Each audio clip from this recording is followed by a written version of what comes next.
Assalamualaikum warahmatullahi wabarakatuh.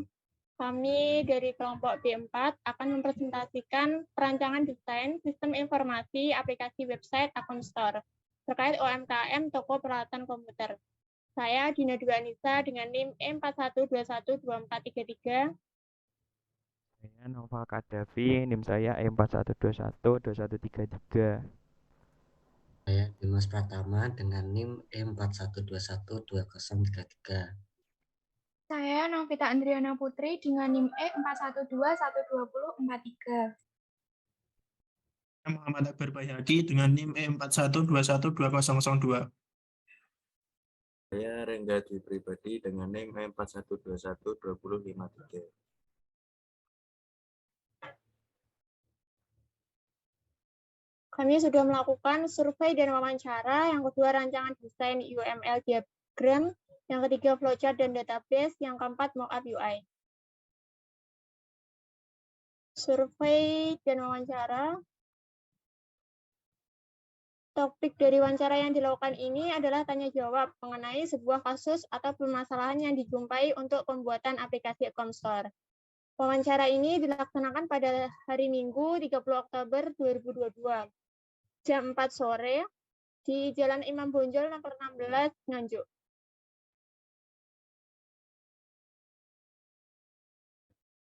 Hasil wawancara, toko peralatan komputer dikelola oleh Bapak Masuda yang sekarang menjual beberapa aksesoris komputer dan laptop. Saat ini sudah memiliki aplikasi namun belum sesuai kebutuhan. Cara Bapak Masuda memasarkan produknya melalui sosmed, yaitu Shopee, WA, dan Facebook. Hambatan yang dihadapi saat ini yaitu terkadang barang yang dibeli dari supplier tidak dapat digunakan. Cara mengatasi kendala tersebut, Bapak Masuda mengembalikan barang ke supplier.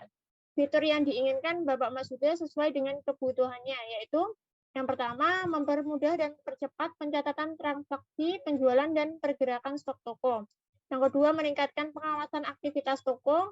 Yang ketiga, dapat melihat pemasukan dan pengeluaran untuk meminimalisir keuangan. Berikut dokumentasi wawancara dan berita acara survei.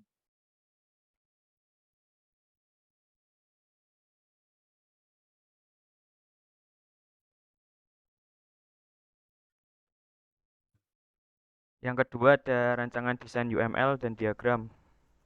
Yang pertama ada IRD.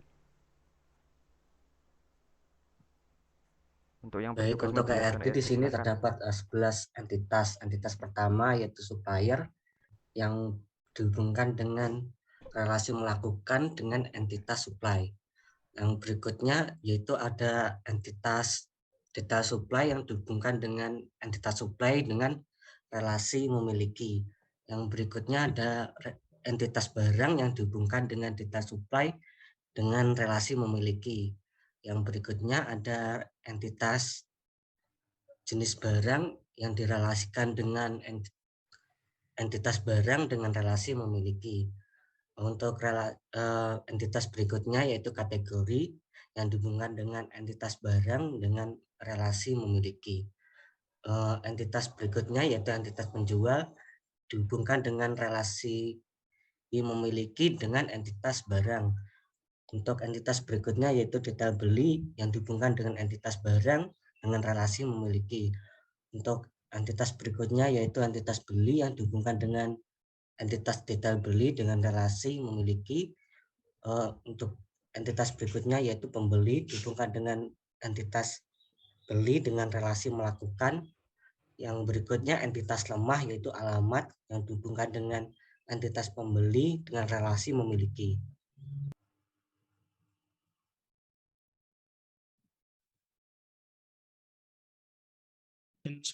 Skema skema di mana ada 10 tabel yang saling berelasi dan satu tabel yang tidak berelasi yaitu penjual. Untuk tabel supplier memiliki ID supplier sebagai primary key dan memiliki atribut nama supplier, nomor HP supplier, alamat supplier, dan ID supply sebagai foreign key.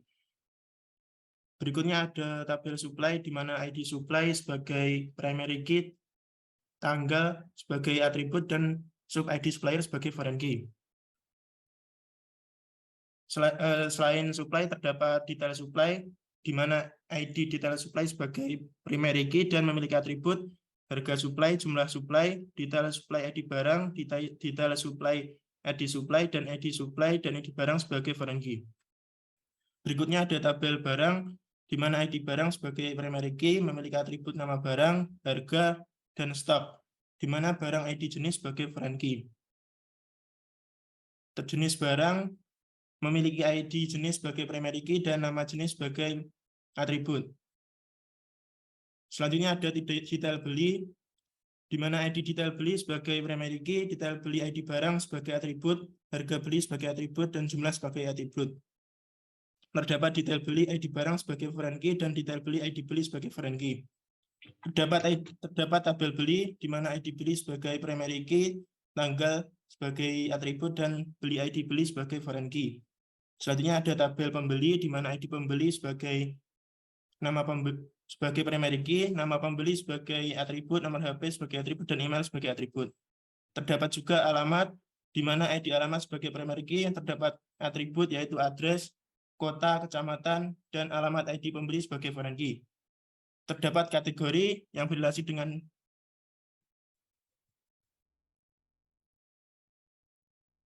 tabel barang, di mana ID kategori sebagai primary key dan memiliki atribut, nama kategori, harga kategori, dan kategori ID barang sebagai foreign key.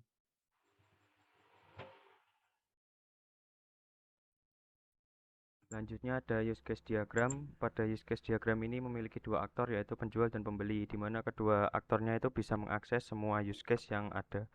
Yang pertama ada use case login. Use case login ini merupakan use case yang pertama. Lalu yang kedua ada use case lupa password dan registrasi. Kedua use case ini merupakan include atau termasuk ke dalam use case login. Lalu yang ketiga ada use case detail barang yang merupakan include dari login. Lalu yang keempat ada use case transaksi yang juga merupakan include dari detail barang. Lalu use case transaksi ini memiliki extend atau perluasan, yaitu 5 use case. Ada keranjang, checkout, detail pesanan, batalkan pesanan, dan sukses transaksi. Lalu ada use case home yang merupakan include dari login.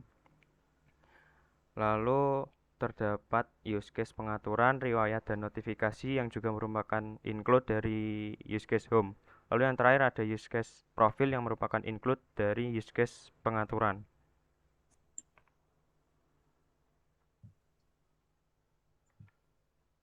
Baik, selanjutnya pada kelas diagram, yang pertama terdapat kelas pemilik yang dapat melakukan login dengan memasukkan email dan password. Kemudian, pemilik juga dapat melakukan penjualan dengan memasukkan kode transaksi, ID penjualan, ID barang, nama barang, total harga, dan tanggal transaksi. Kemudian, mengoperasikan barang dengan memasukkan ID barang, nama barang, jenis barang, jumlah, dan harga barang. Kemudian, pada invoice untuk melakukan transaksi dengan memasukkan kode transaksi, ID barang, dan tanggal barang. Pemilik juga dapat melakukan supply atau pembelian dengan memasukkan kode transaksi, ID supply, ID barang, nama barang, total harga, dan tanggal transaksi. Yang kemudian mengoperasikan barang dengan memasukkan ID barang, nama barang, jenis barang, jumlah, dan harga barang. Kemudian pada invoice untuk melakukan transaksi dengan memasukkan kode transaksi, ID barang, dan tanggal barang.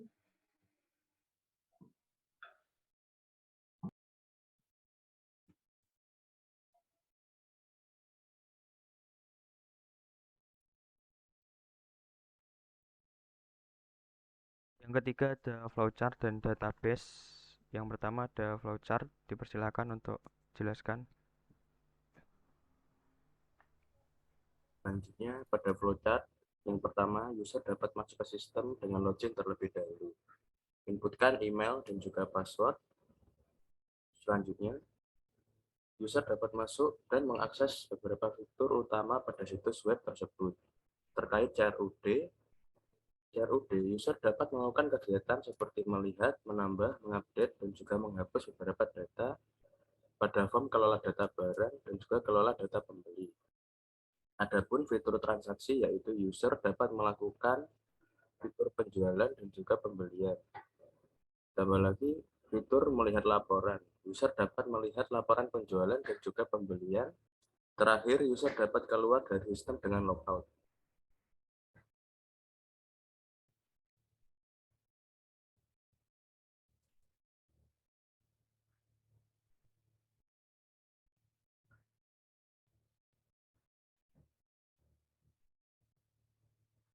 Baik, untuk mockup yang pertama, terdapat halaman form index yang berisi deskripsi dari penjualan perangkat komputer. Kemudian pada halaman kedua,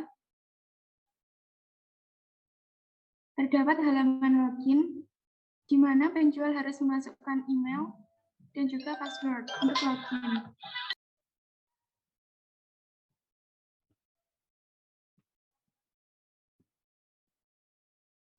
Selanjutnya pada halaman home, terdapat deskripsi yang menyediakan berbagai macam perangkat komputer.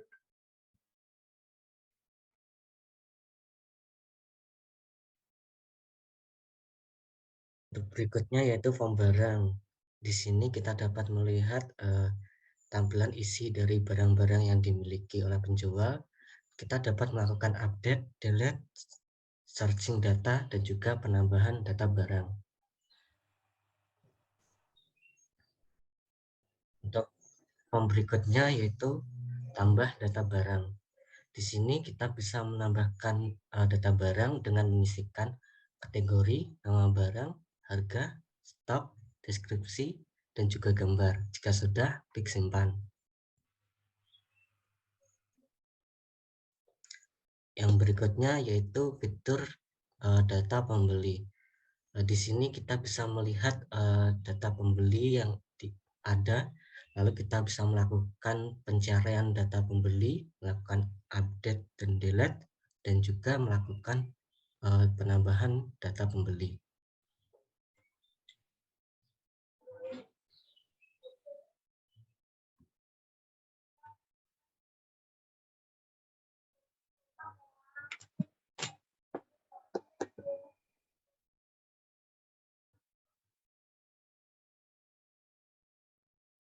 Selanjutnya ada halaman untuk menambahkan data pembeli. Di sini data-data yang ditambahkan ada ID pembeli, nama pembeli, nomor telepon, email, password, alamat, lalu jika sudah klik button tambah. Lalu terdapat halaman edit data pembeli. Di sini berfungsi untuk mengedit data dari pembeli. Jika sudah, maka klik simpan. Selanjutnya ada halaman penjualan. Di sini menampilkan detail dari barang yang akan dijual.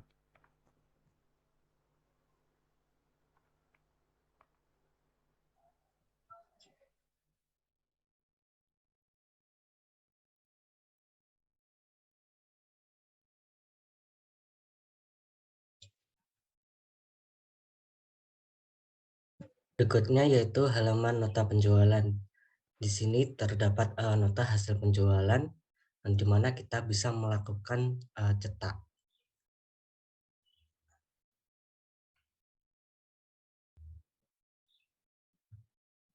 Yang kedua yaitu halaman pembelian. Di sini merupakan sebuah transaksi di mana nanti kita diminta untuk memilih supplier mana dan kategori barang apa yang ingin kita beli dari supplier.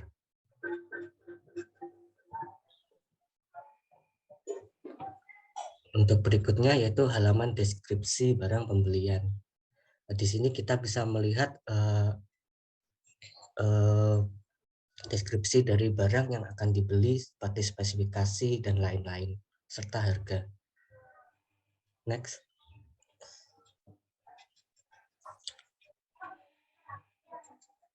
Untuk berikutnya yaitu halaman nota pembelian.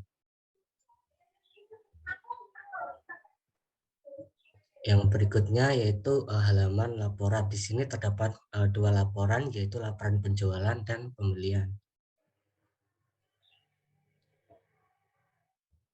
Untuk laporan pembelian ini digunakan untuk penjual membeli dari supplier. Next. Halaman penjualan. Halaman laporan penjualan ini digunakan untuk mencetak hasil laporan penjualan dari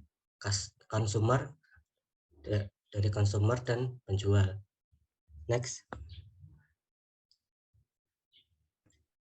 Pada halaman order, untuk melihat orderan yang masuk, terdapat form pencarian untuk mencari barang, lalu terdapat keterangan orderan yang sudah diverifikasi. Next. Pada halaman order ini untuk mengkonfirmasi ketersediaan atau memverifikasi. Next. Pada halaman logout, maka akan muncul pop-up apakah Anda ingin logout. Jika memilih ya, maka Anda akan keluar aplikasi. Jika memilih tidak, maka Anda akan tetap berada pada aplikasi.